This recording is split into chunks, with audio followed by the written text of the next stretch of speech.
Welcome to the 100 hours season 1 part 1. అనగనగా ఒక ఊరిలో ఒక బంగ్లా ఉండేది.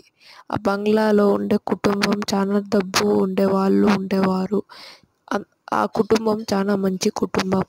ఆ కుటుంబంలో అందరూ ఒకరోజు ఊరికెళ్ళారు. కుటుంబంలో ఉండే ఒక పాప మాత్రం అక్కడే ఉండిపోయి ఉంటుంది. ఆ కుటుంబం చాలా ధనం ఉండేది కదా, అందుకే సర్పంచ్ కన్ను ఆ కుటుంబం మీద పడింది. ఆ కుటుంబంలో ఉండే వాళ్ళందరూ ఊరికి వెళ్ళారని, ఇదే మంచి సమయం అనుకొని తను అక్కడికి వెళ్ళాడు. తను ఆ పాపని చంపేసి ఆ ధనం అంతా తీసుకున్నాడు.